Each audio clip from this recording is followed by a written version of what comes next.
Kalpetta seat വിട്ടു നൽകാൻ കോൺഗ്രസിനോട് ആവശ്യം ഉന്നയിക്കണമെന്ന ലീഗ് പ്രവർത്തക സമിതിയിൽ പൊതുവികാരം. പാലക്കാട് കൊങ്ങാടിന് പകരം പട്ടാമ്പി വേണമെന്നും മുസ്ലിം ലീഗ് ആവശ്യപ്പെടും. മത്സരിക്കുകയാണെങ്കിൽ കൊല്ലം ചവറയിൽ തന്നെ ആയിരിക്കുമെന്ന് RSP സംസ്ഥാന സെക്രട്ടറി ഷിബു ബേബി ജോൺ 24-നോട് പറഞ്ഞു. ഇന്നലെ ചേർന്ന മുസ്ലിം ലീഗ് പ്രവർത്തക സമിതി യോഗത്തിലാണ് കോൺഗ്രസിന്റെ കയ്യിലുള്ള കൽപ്പറ്റ സീറ്റിനായി ലീഗ് ജില്ലാ കമ്മിറ്റി ആവശ്യമുന്നയിച്ചത്. ലീഗിന് സ്വാധീനമുള്ള സീറ്റാണ് കൽപ്പറ്റയെന്ന് നേതാക്കൾ പറയുന്നു. പാലക്കാട് കോങ്ങാടിന് പകരം പട്ടാമ്പി നൽകണമെന്ന് മുസ്ലിം ലീഗ് പാലക്കാട് ജില്ലാ കമ്മിറ്റിയും ആവശ്യപ്പെട്ടു. ലഭിക്കുന്ന എല്ലാ സീറ്റിലും മത്സരിക്കേണ്ടതില്ലെന്നും വിജയിക്കുന്ന സീറ്റുകളിൽ മാത്രം മത്സരിച്ചാൽ മതിയെന്ന പൊതുനിലപാടിന്റെ ഭാഗമായാണ് ലീഗ് സമീപനം.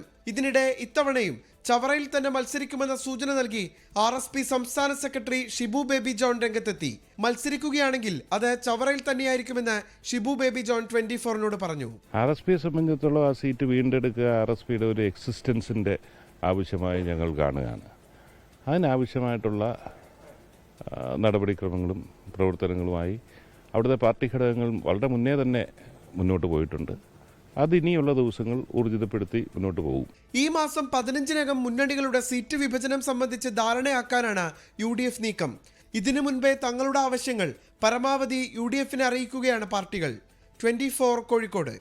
ലോകത്തെവിടെയായാലും ഏത് സമയത്തും 24 വാർത്തകളും ഓഗ്മെന്റഡ് റിയാലിറ്റി പാക്കേജുകളും എക്സ്പ്ലെയിനറുകളും വിശദമായി കാണാൻ ഞങ്ങളുടെ YouTube ചാനൽ നിങ്ങൾക്ക് സബ്സ്ക്രൈബ് ചെയ്യാം.